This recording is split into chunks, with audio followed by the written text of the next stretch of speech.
has not lost his sense of humor. Arsenio Hall joins us at the table, and to steal a line from Coming Back to America. Hello, sexual chocolate. Yes, indeed. Yes, indeed. Hello, sexual chocolate. You say that you want to send viewers to bed with a smile. So I'm wondering what you're going to be doing to us.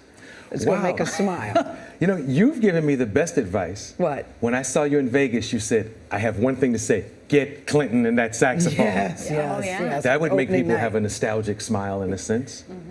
I actually would love Mr. Obama on the show playing anything or holding any instrument, but I got a feeling Syria is going to keep that from happening. He's actually on the 9th in Los Angeles.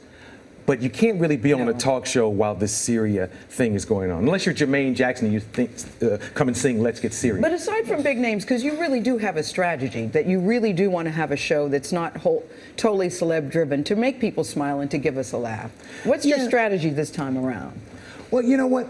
It's just to be myself, because that's the thing I can do consistently.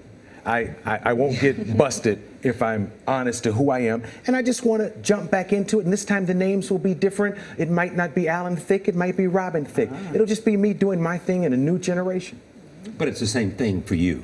Pretty much, less hair, less shoulder pads, but I'm the same guy. Maybe a little smarter, I hope. Even though that's probably the case. I'm glad you changed your hair. Yeah, I'm glad there's a new hairdo. Yes, indeed. And by the way, I saw that mustache. I'm glad that's gone. It looked like I work for Vivid or something.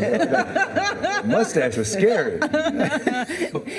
What do you think has changed? I mean, the landscape is crowded now in late night, right? Yes. Yeah. Yes, it's very crowded, but at the same time, when you think of, if you add up the demo for all the guys that exist, there are still a lot of Americans that don't even have a talk show. It's almost like running for an office. You know, I want to be your talk show host. That's and there's a good so many thing, people, Arsenio. there are people who don't have a choice or a horse in the game. They're doing other things. They're listening to radio or playing with their iPad. Right. I don't think we have to compete against each other and take ratings from each other or viewers from each other. I think we can literally find an audience that doesn't have a talk show. Yeah, yeah. I mean, you said as a little boy, this is what you always wanted to do. You snuck on the Johnny Carson set. And Gail, used to do it. Used to do it in my mom's basement. Did you? Used to take these folding chairs and put them out and do a talk show.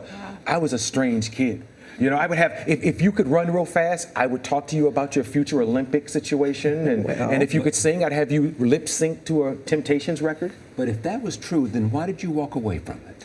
Well, first of all, I didn't know why I walked away. I knew my life needed balance. I knew I needed something. I didn't know what it was. It turned out that I wanted more family. And when you do something like this every day, if you really do it well, it's a 24/7 business, especially if you're the EP. So I ended up balancing my life and having family and being a father. And to be honest with you, as much as I love making people laugh, I love doing stand-up. But there's nothing greater than fatherhood. No, and you talked about your son, Arsenio Jr., by the way. Of course, he would be called Arsenio. You said you wanted to be a different father. You love your dad very much, but you wanted to be a different kind of dad. What does that mean? Well, you know, I think, gosh, I was a latchkey kid.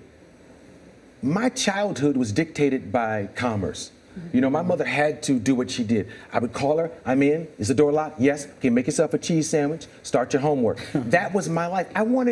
God blessed me with a certain kind of success, and part of it, I realized, was so I could father the way I wanted to, so I could step away from this.